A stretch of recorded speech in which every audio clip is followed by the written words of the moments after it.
Hello guys, so in previous video we were learning about personal finance and financial education. So this is part 2 of that video. So let's start. Unified Payment Interface in ASBA.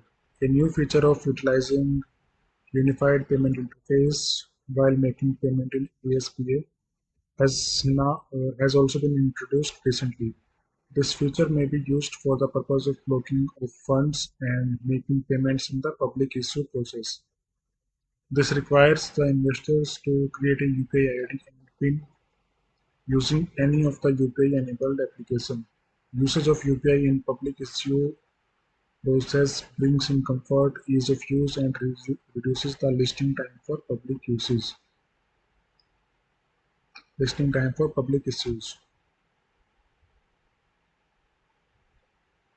So this is a chart of the of an IPO.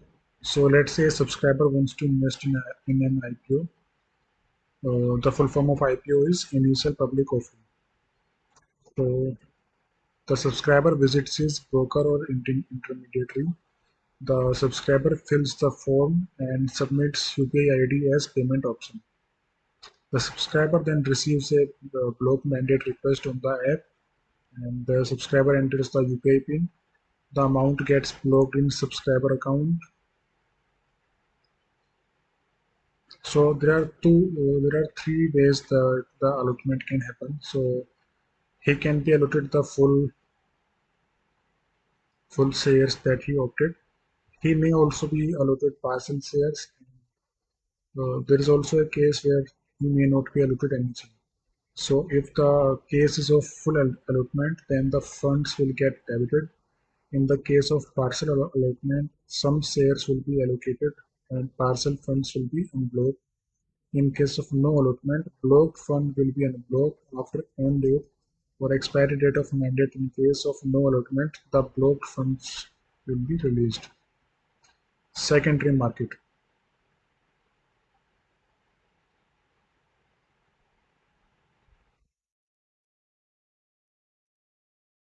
Secondary market is the market where securities are traded after the company has issued the stocks and bonds in the primary market. The shares are listed and traded on the stock exchange, which facilitates the buying and selling of stocks in the secondary market. Major SEBI recognized stock exchanges in India are BSE Limited, that is formerly it was Bombay Stock Exchange Limited, and the National Stock Exchange of India Limited, that is NSE. Anyone can purchase securities on the secondary market as long as they are willing to pay the price at which the securities are being traded. Investment in securities market should be done after carrying out research on the background of the company, future prospects, and financial strength of the company. Then the KYC comes. So for the purpose of opening of demat and trading for the depository participant or stockbroker, the investor has to complete KYC process with the respective DP or stockbroker. KYC is mandatory under the Prevention of Money Laundering Act 2002 and rules framed thereunder. Investor has to submit officially valid documents as proof of identity and proof of address such as PAN card, unique identification, that is Aadhaar, passport, voter ID, driving license, etc. KYC process may be done online through Aadhaar-based KYC mechanism or offline by visiting or sending the documents to the registered address of the intermediary. So KYC is a one-time exercise while dealing in securities market. Once KYC is done through a SEBI registered intermediary broker, DP or mutual fund sector, investors need not to undergo the same process again while approaching another intermediary. Online portal-based investor or resident eKYC process. So an investor needs to fill the additional details as required under KYC format and submit. eKYC details from UIDAI will be displayed in the portal. Investor visits portal of SEBI registered intermediary to open account. Investors Investor enters the Aadhaar number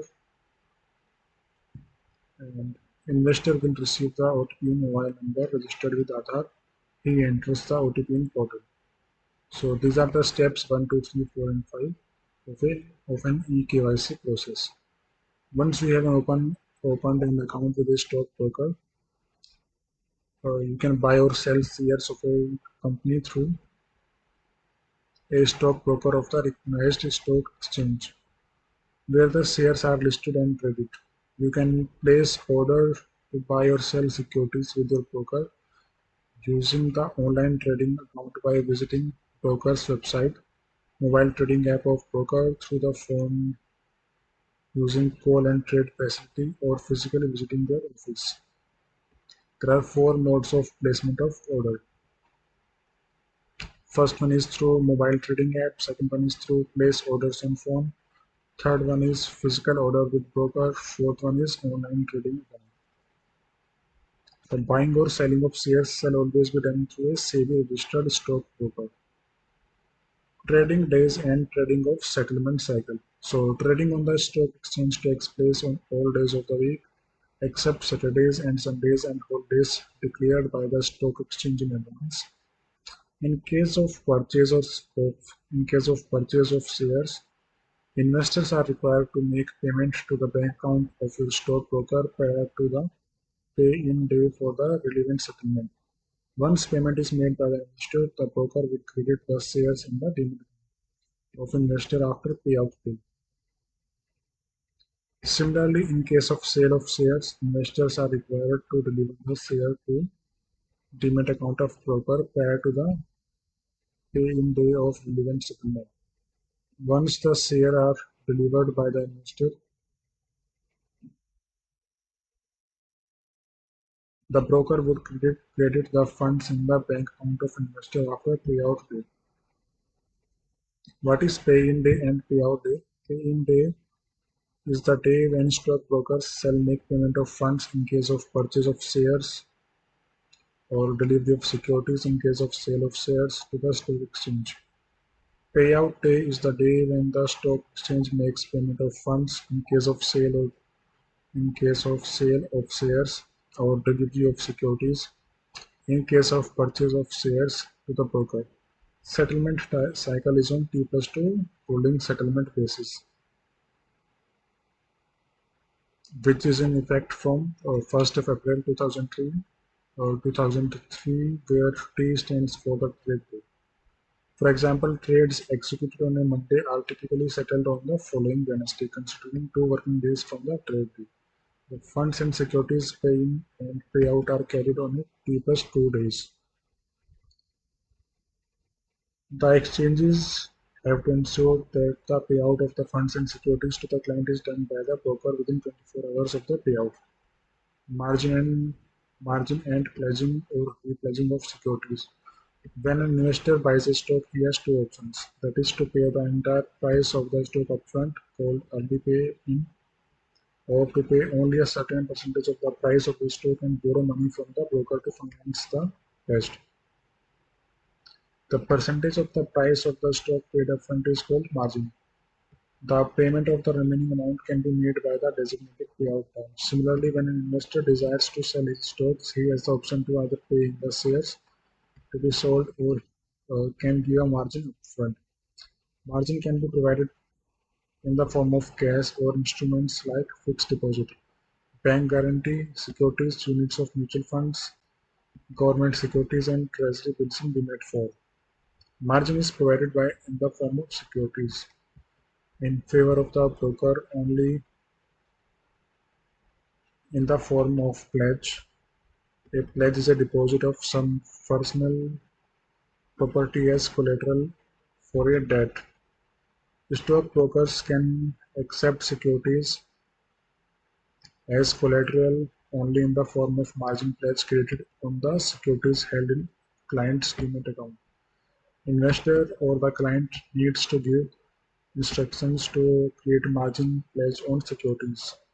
The instruction can be in physical form or electronically through Speed for NSTL and easiest for CDSL. What is a contract note? So, contract note is evidence of trade done by the stockbroker given to the investor and is a legal document which contains details of the transaction such as securities bought or sold, traded price, time of trade, broker, etc. Contract notes can be issued in physical form or in electronic form. In case investor opts for electronic contract note, a specific authorization needs to be given to the stockbroker along with the details of mail to the investor.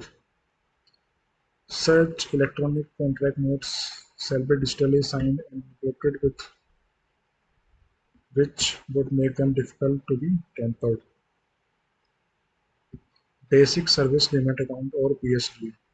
So SEBI with a view to achieve wider financial inclusion encourage holding of demat accounts in order to reduce the cost of maintaining securities in demat accounts for retail individual investors. SEBI has made available a basic services demat account or BSD to investors. Benefits of BSD. First benefit is nil or low annual maintenance charges, free of charge periodic transaction and holding statements of the demat account, two physical statements free of charge during the billing cycle. At least two delivery instruction slips shall be issued at time of account opening.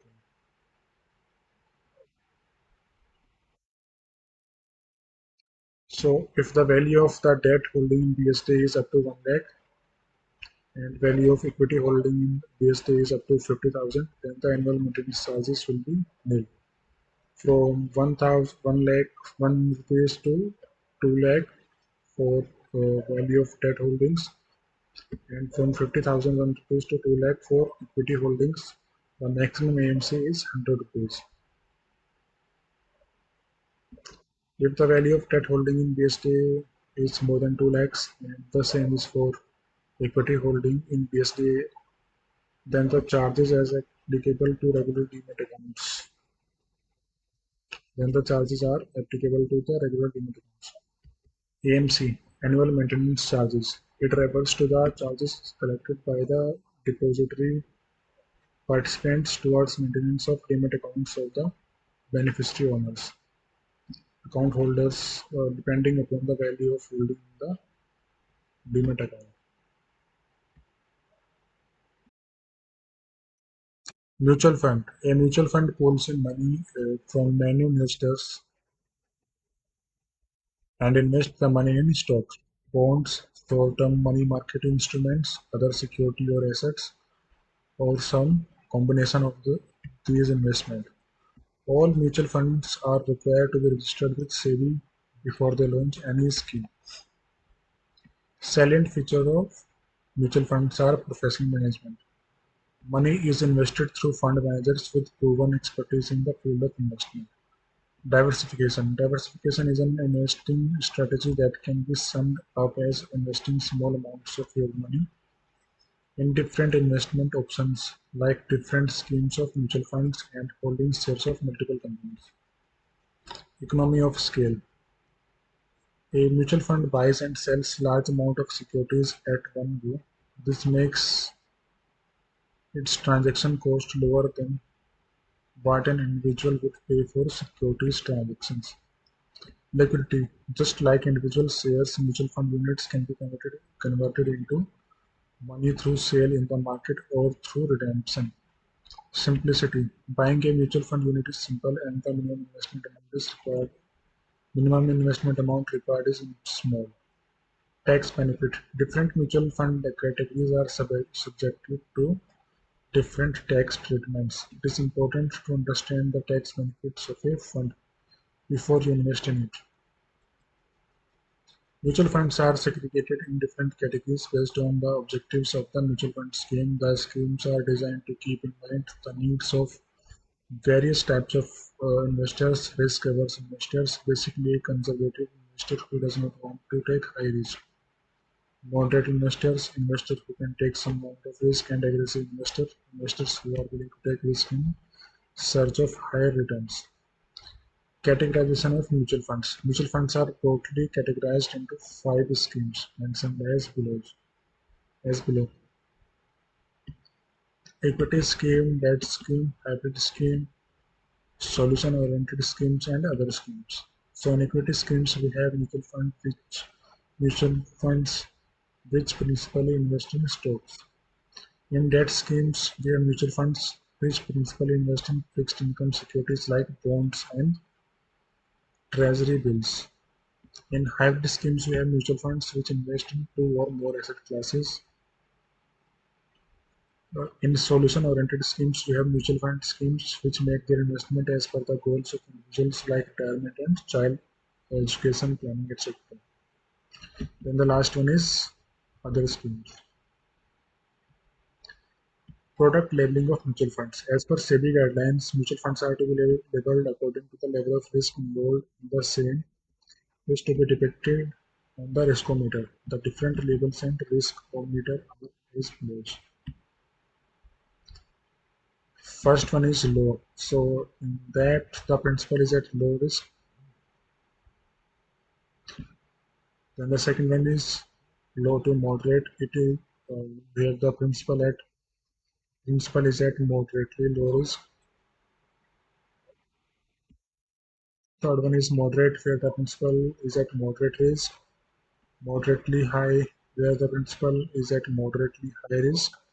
In high category, the principal is at high risk, and in the very high category, the principal is at very high risk. What is systematic investment plan? An SIP or a systematic investment plan allows an investor to invest a fixed amount of money regularly in a mutual fund scheme. It lets you aside a fixed sum of money at regular intervals, weekly, monthly, or quarterly, with an objective to gain capital appreciation in the longer run. SIP investments inculcates the habit of savings instead of trying to time the market by investing on regular basis. The investor benefits from the rupee cost averaging factor. As the investment are done over different market cycles, the investor benefits from the market volatility by getting to buy more units of the same fund when the markets are low and buying less units when the prices are high.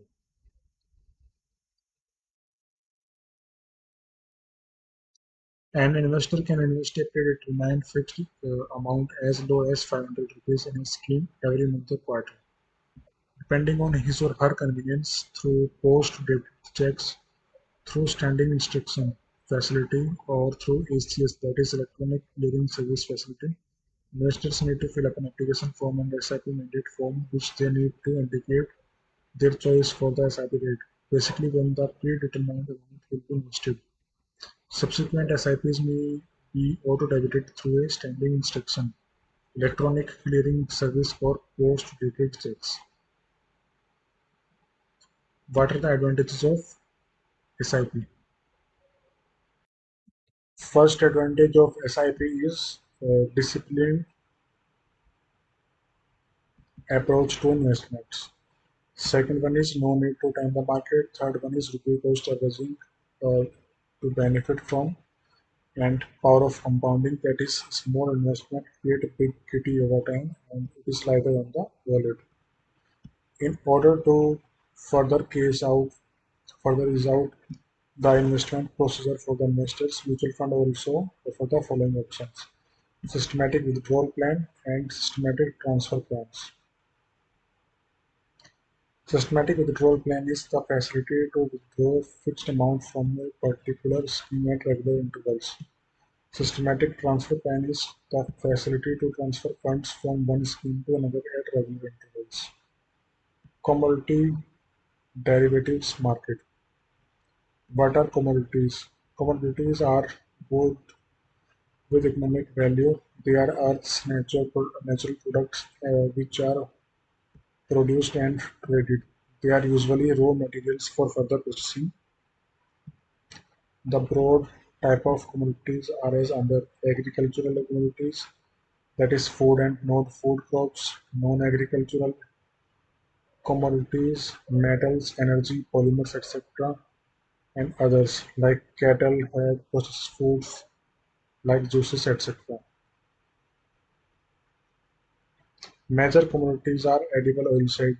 Edible oilseed means groundnut, mustard seed, cotton seed, soy oil, wood palm oil, etc. Food grains, wheat, gram, bajra, and maize, etc. Bullion means gold and silver, metals and energy, consist of natural gas, crude oil, copper, zinc, aluminum, lead, nickel, steel. Spices means turmeric, pepper, cumin seeds, cardamom, etc. Fiber means cotton, jute, etc. And others consist of castor seed, guar seed, guar gum, and rubber, etc. What is commodity price risk? Commodity price risk is the price uncertainty that adversely impacts the financial position of those who who both use and produce commodities. For example, as the price of steel rises, this increases the cost of automobile production and can negatively impact the that producers' profit margins. Similarly, commodity price risk can equally impact producers of a commodity, not just users. If crop prices are low one year, a farmer may plant less of that crop. If prices subsequently rise next year, the farmer will miss out on a potentially profitable crop. This is called commodity price risk. The factors that can affect commodity prices include political and regulatory changes, seasonal variations, weather, technology, and market conditions. Risk faced by various stakeholders. Various stakeholders face many risks in commodity trading, especially farmers, such as price volatility and price risk, lack of quality storage facilities, need for finance at the time of sowing of crops, dependence on local middlemen and agents for selling the crops, small farm holdings, no bargaining power, opaque or manipulated prices at mandis. How to protect against price risk in commodities. A producer of a commodity is at risk of prices moving lower.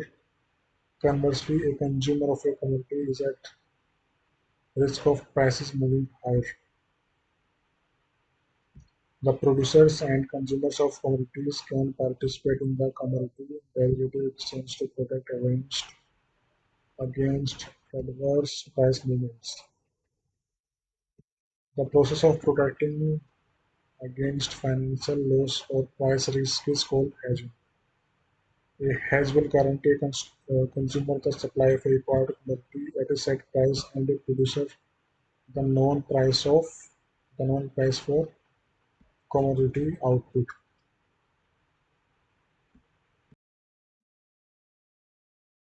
Benefits of commodity derivative exchange. Commodity derivative exchange offers following benefits to producers and consumers of commodities: price discovery and price risk management. Price discovery helps producers, sellers, and consumers, buyers, and also exporters and importers of a commodity to discover price for a future date and helps them take informed decision. Price risk management. It helps hedge price risk or insure against adverse price movement and locks in profit margin. Commodity derivative exchanges. A commodity derivative exchange is an organized, regulated market that facilitates the purchase and sale of contracts whose values are linked to the price of commodities. Example: wheat, barley, crude oil, gold, etc.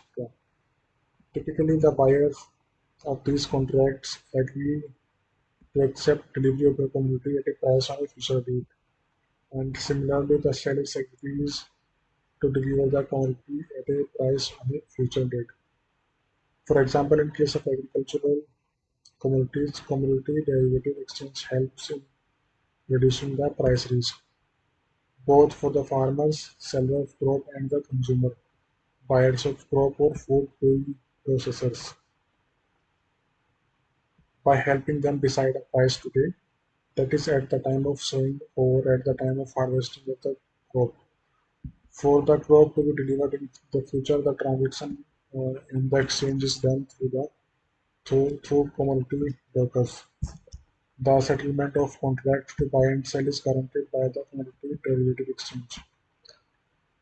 The trading rules and procedures of recognized commodity derivative exchanges and commodity brokers are regulated by Securities and Exchange Board of India, a statutory body established under CP Act 1992 in India. Major commodity derivative exchanges are as follows: MCX, that is Multi-Commodity Exchange of India Limited, which is predominantly non-agricultural products like gold, silver, aluminum, copper, nickel, lead, zinc, and energy products like crude oil and natural gas are traded on the exchange. National Commodity and Derivative Exchange, which predominantly agricultural products like pulses, cereals, sugar, etc., are traded on this exchange. There are three types of contracts in commodity derivatives market. These are forward contracts, future contract, and options. Forward contract is an agreement between two parties to sell or buy a certain commodity at a fixed price in the future. This contract hedges the risk of the buyer against price fluctuations, and the seller can get a guaranteed price for his product at a specified date. Forward contracts are traded over the counter, while future contracts are traded on the commodity derivatives exchanges. Forward contracts can be privately negotiated. Future contracts have a standardized way of execution, and the transaction is guaranteed by the clearing house of a recognized commodity derivative exchange, which minimizes the risk of defaults and the settlement of transaction. For example, if A has the machinery that produces 10 bales of cotton, he can secure an agreement with B to sell the bales at a certain price after a year, irrespective of the price that is trending. This is called hedging the risk. A hedges the risk by securing the price, and B transacts by pre-booking the price, expecting that price would go up in the near future, which would benefit him. The payment and delivery of the asset is made on the future date term as the delivery date. The buyer in the future contract is known to hold a long position. The seller in the future contracts is said to be having a short position. An options contract refers to the financial instrument which gives the buyer of the option the right but not the obligation to exercise the option at a predetermined date at a predetermined price. Options contracts are of two types as explained below. First one is call option and second one is put option. So in call option, the call option gives one the right to buy the underlying security. Put option gives one the right to sell the underlying security.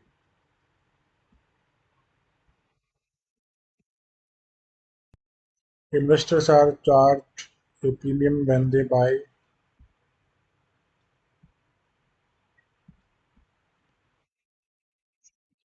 Investors are charged a premium when they buy an options contract on expiry of the contract. Generally, the transaction is cash settled instead of actually buying or selling the underlying security, unlike in the cash market.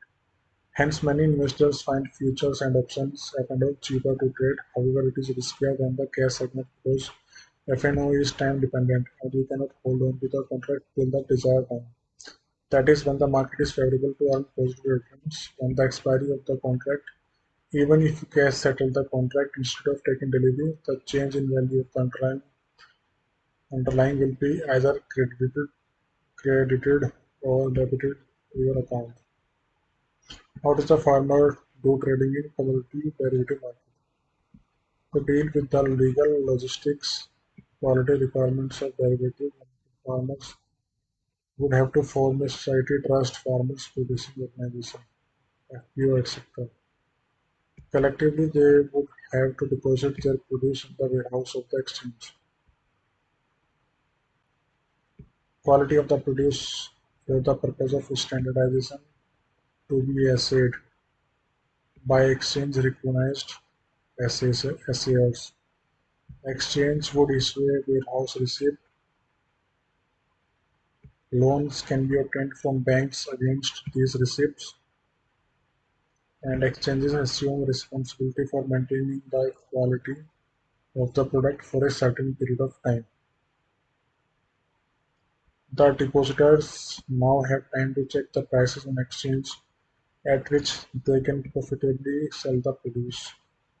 When the desired price is likely to be realized, the bid is placed on the exchange. Once the order matches with the purchaser's bid, the trade is concluded. Farmers have to give delivery on the exchange platform. Funds are given to the farmers upon satisfactory delivery of the commodity. What are the do's and don'ts for investing trading in securities market? First, we will check out the do's. So always consult a SEBI registered investment advisor for your investment needs in securities market. Invest in a scheme product depending upon your investment objective and risk appetite. Insist on a valid contract note or confirmation memo for trades done within 24 hours of the transaction.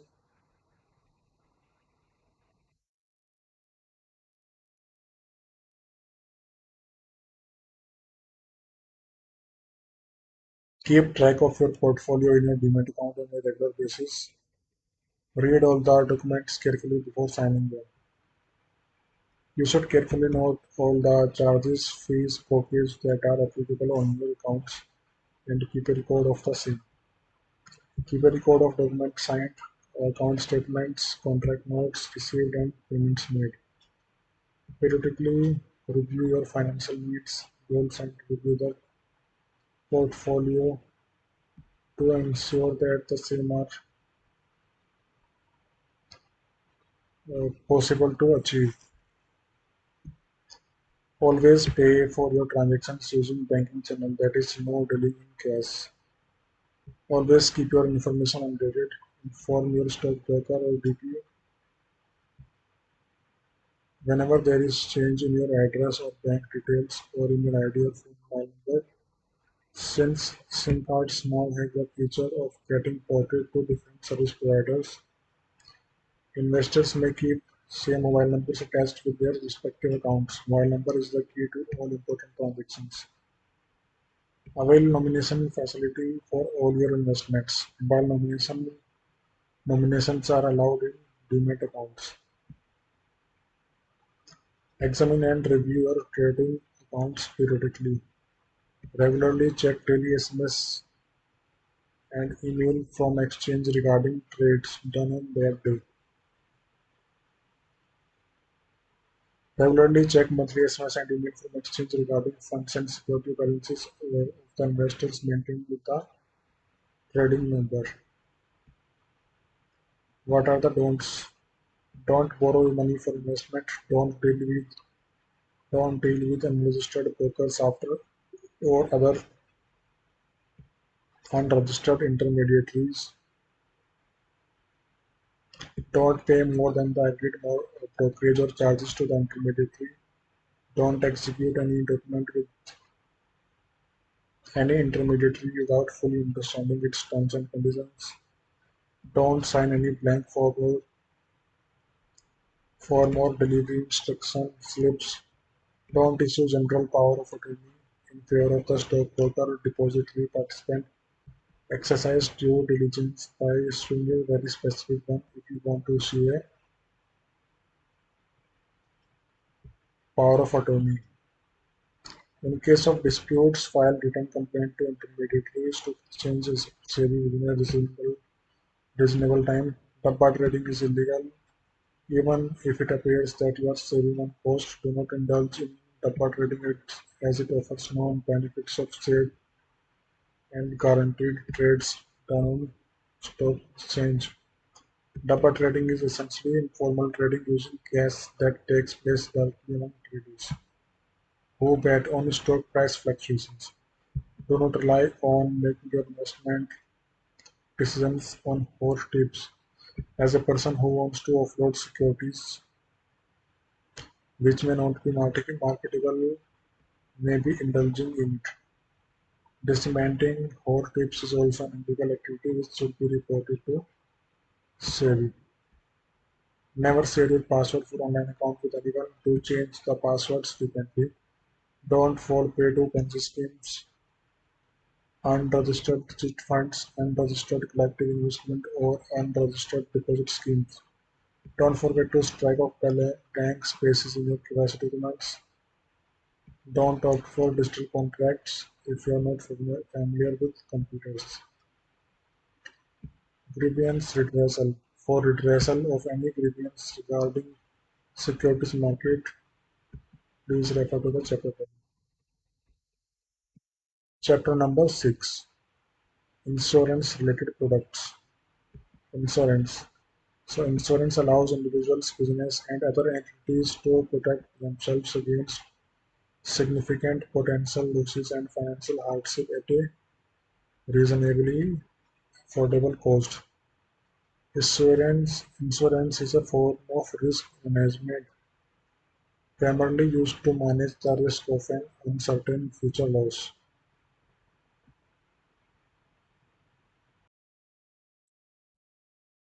Thus, insurance is a promise of compensation for specific potential future losses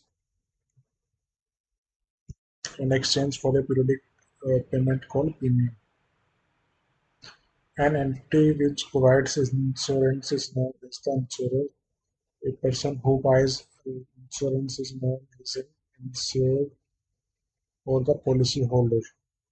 The insured receives a contract called the insurance policy which contains details like the conditions and circumstances under which the insured will be financially compensated along with other details related to the insurance policy.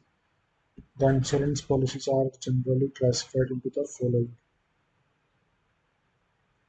scheme and key features, life insurance and term insurance.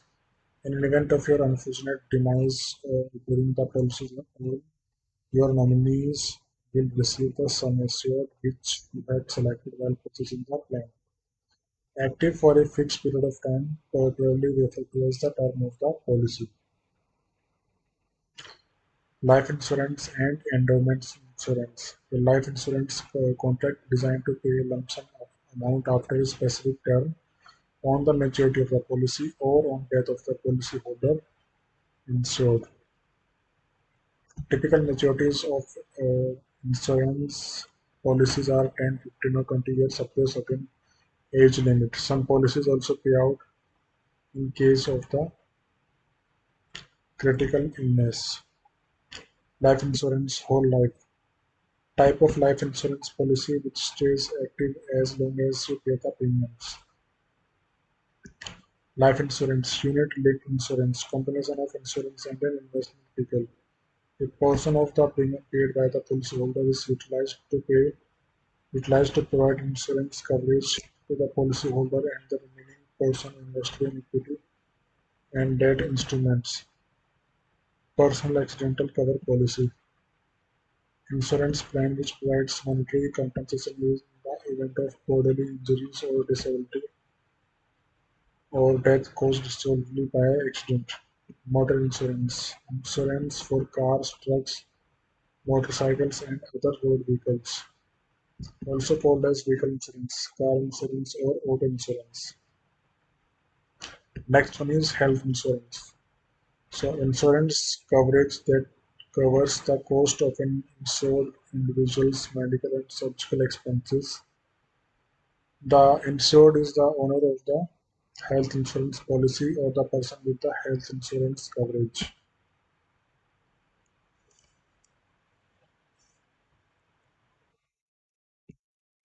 Travel insurance. Travel insurance is for covering against travel risk such as lost or stolen luggage, cancellation cover if you are not able to travel due to unexpected medical reasons, and most importantly, unexpected medical cost abroad. Comprehensive travel insurance policy will provide emergency medical cover, losses incurred due to unforeseen cancellation or having to cut it with stock, death and disability cover, personal liability cover, luggage cover, property insurance. It is a policy that provides financial reimbursement to the owner or renter of a structure and its contents in the event of damage or theft.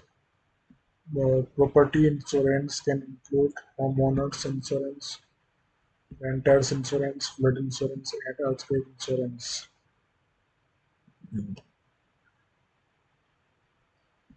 Group insurance. Insurance policy that covers a defined group of people, for example, the members of a society or professional association or the employees of a particular employer.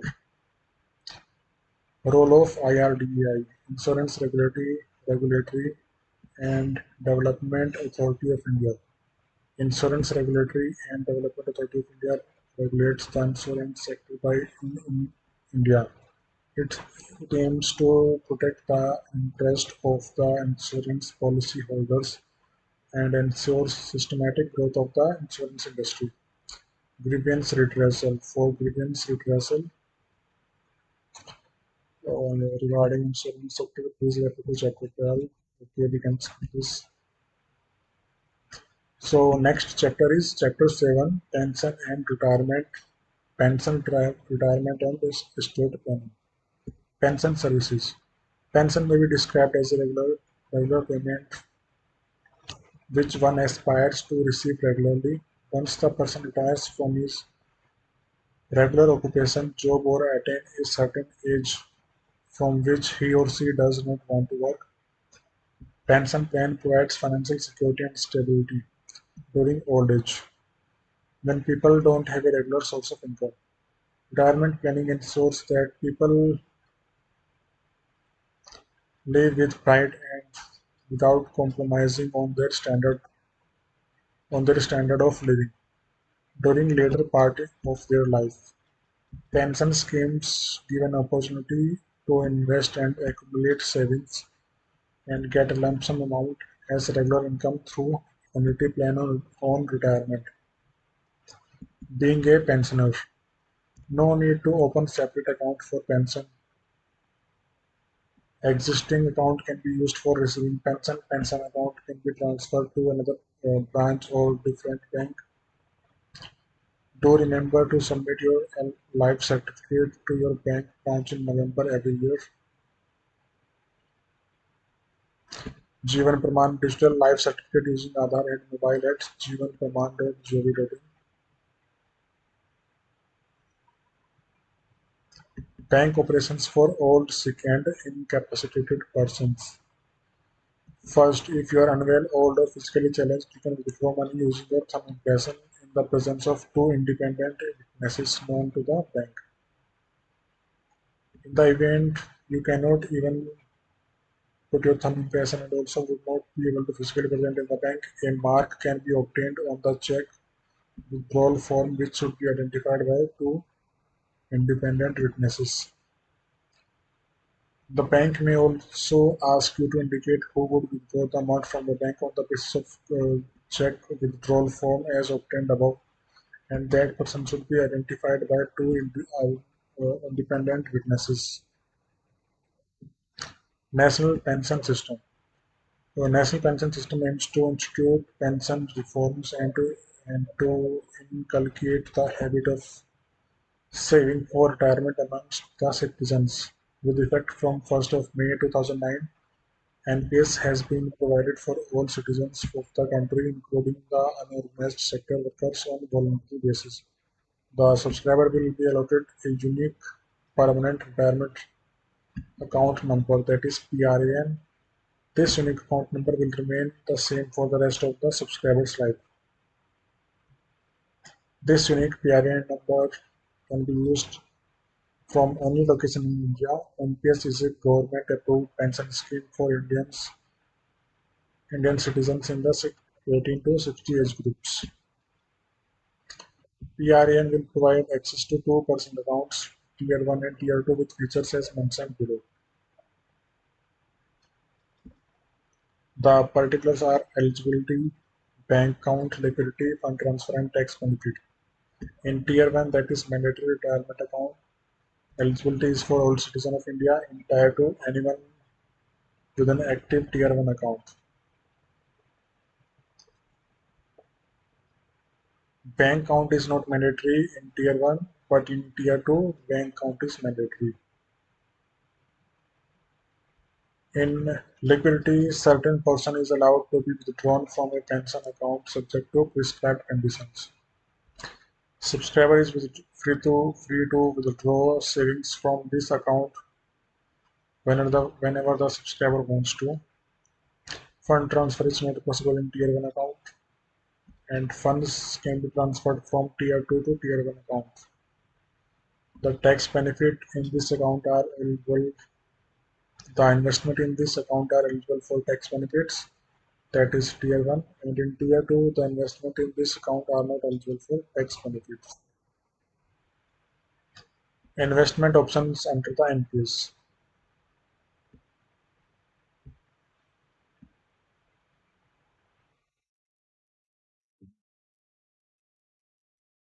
The subscribers to the NPS choose the investment options in which their contributions have to be invested. Following options are offered by the NPS. Equity. Equity is high return and high risk option. Funds invested predominantly in equity oriented investments. C is for corporate bonds, where medium return and medium risk option. Fund invest predominantly in fixed income bearing securities other than government securities. G is for government securities.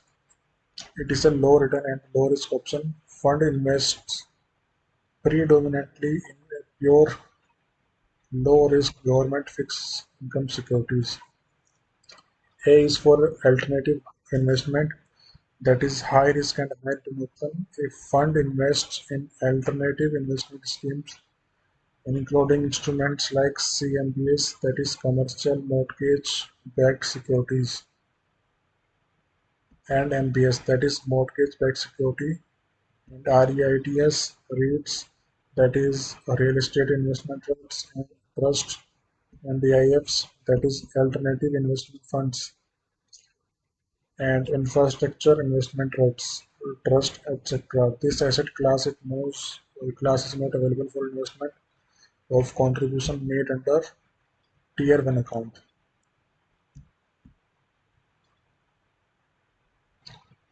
Active choice option. So subscriber can choose the portion of their funds that may be invested in each of the investment option. This is called the active choice. The only restriction is that the portion invested in asset class E cannot exceed 75%, and that in asset class A is restricted to 5%. Auto choice option. Under this choice, the subscriber contribution will be invested in the life cycle fund. The life cycle fund is a dynamic allocation of the subscriber's wealth to the different asset classes in a defined proportion determined by the age of the subscriber, with the exposure to equity decreasing and that to the safer corporate bonds and government securities increasing with the age of the subscriber. Exit from NPS. So one person can exit from the NPS before 60 years, and only 20% of the fund can be withdrawn The rest 80% has to be used for purchasing annuity from the insurer. Between 60 to 70%, between 60 to 70 years, can withdraw up to 60% of the fund. At least 40% has to be used for buying annuity from approved life insurers. In case of death of the subscriber, the nominee can withdraw all the money in one go. Role of PFRDA in pension segment. Pension Fund Regulatory and Development Authority is a statutory regulatory body established by an Act of Parliament of India with the charter to promote, develop and regulate pension sector in India. Next one is retirement planning. The transition into retirement is a very unique and dramatic step in life, yet the transition into retirement is really given the planning or thought it deserves. Everyone wants to lead a comfortable retirement life. Without adequate planning, it probably wouldn't happen. Key features of retirement planning. You can start early and retire with financial security. If you start saving for retirement at age 25 so that you wish to retire by 60, you can invest for over 35 years. Plan wisely. Set aside some money for medical expenditure and emergency needs after retirement. Allocate your savings towards important financial goals such as children's education and marriage. Track and review your plan. The financial plan has to be reviewed at regular intervals to make sure that the plan meets its objectives. Also, you need to understand and get comfortable with the risk, cost, and the liquidity of your investments. Don't dip into your retirement savings. Don't touch these pools of savings for retirement. If you spend money from your retirement kitty to fulfill your present needs, you will lose out big in the long run. The purpose for your retirement will be inadequate. Estate planning. Estate planning refers to the planning during one's lifetime, earmarking one's assets to beneficiaries, typically family members, loved ones, and institutions, so that they can be used, claimed after one's demise with ease and without any significant cost. Making a will is an essential part of estate planning. Following are the constituents of estate planning. What is the definition of will? So, will is a written legal declaration of desires to distribute assets of the deceased after his or her demise. This way, one can transfer assets to loved ones according to his or her preferences. By making a will, one can avoid any feud among beneficiaries over distribution of assets. Making a will is a simple process. How to make a will? Make a list of movable and immovable items. Decide which assets shall be given to whom, partially or fully. Mention the name and details of the person who will execute the will. Preferably get the will witnessed by a doctor and lawyer as it gives authenticity to the will. Registration of will is not compulsory but preferable. You may write the will on plain paper or take the help of your lawyer in making a will. Problems arising in the absence of will. So beneficiaries of the distribution of assets and the quantum of benefits to them don't happen in the way you would have liked. Asset distribution happened as per personal laws or relationships. May lead to expensive litigation among beneficiaries and other claimants. Succession disputes could take years to resolve and can be costly. Even in the absence of disputes, the resolution process can be costly and reduce the benefits of the assets inherited. A nominee is a person who receives the right to have custody of the money on death of the account holder. A nominee is only a custodian of the assets owner money and does not have any ownership rights. In the absence of nomination, it could be expensive and time-consuming for the legal heirs of the deceased to get their money. Is nomination mandatory in case of a demat account as well? It is not mandatory but advisable. Nomination alleviates the problems faced by legal heirs in case of death of account holder. One should always remember to fill in the nomination details while opening any account. For example, Suresh invested in FD and nominates his friend Ramesh as his nominee of his bank FD. On Suresh's death, Ramesh receives the money as his nominee. Ramesh needs to subsequently transfer the entire amount to Suresh's legal heirs. Otherwise, his heirs will have to claim the amount in the court of law. Part of attorney. Power of attorney. Power of attorney is a legal document that allows another person to act on your behalf. It ensures that important matters are dealt with by someone you trust is if you are unable to deal with them yourself. If you are not able to personally accomplish a task, you may grant someone else the power to do it for you. This permission can include things like accessing your bank accounts, selling a vehicle, purchasing a property, or getting a home loan. In fact, your power of attorney can give your agent the authority to conduct nearly any type of transaction you could conduct on your behalf. The person who grants power of attorney to an agent is called the principal, and the principal may use either a general power of attorney or special power of attorney to give power to his or her agent. Agent means many people to whom the power is given by the principal to act on the behalf of the principal. The general power of attorney gives the agent power to accomplish anything the principal could do, whereas a special power of attorney gives the agent limited powers, such as the power to accomplish a specific transaction. Procedure to transfer person's wealth and assets after his or her death. After the demise of an individual, his or her legal heirs have to approach various authorities like banks, depositories, mutual fund companies, and insurance companies with their claim on the deceased assets. They have to present the death certificate along with the legal heir certificate uh, to these authorities to transfer the assets of the deceased in their name. If the deceased has made a will,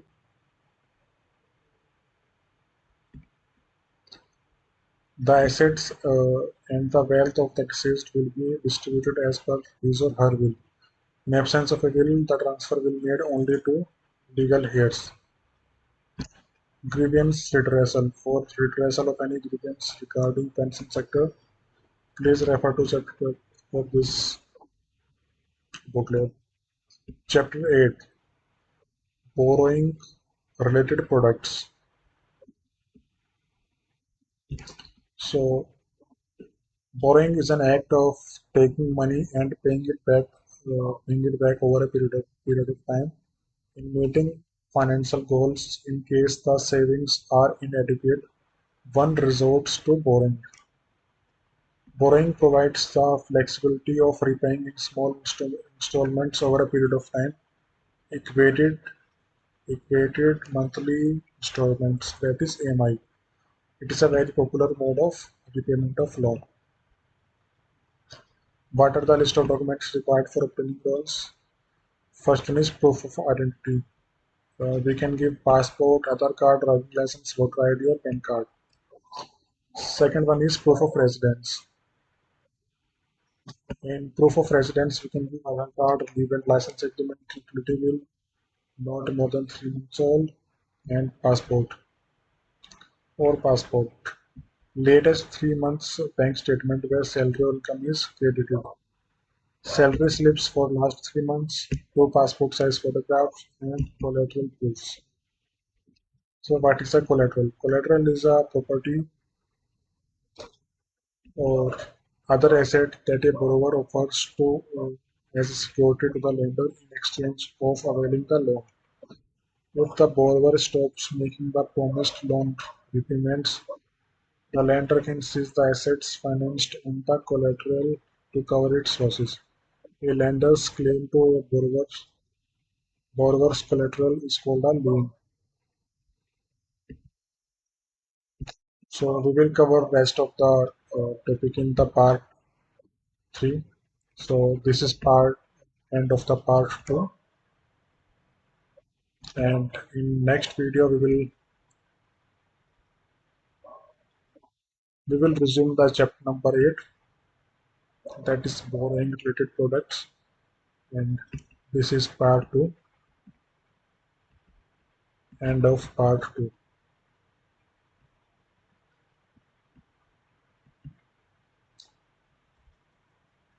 So let's meet in the part 3 of this video, part 3 and last part of this series. Okay, thank you.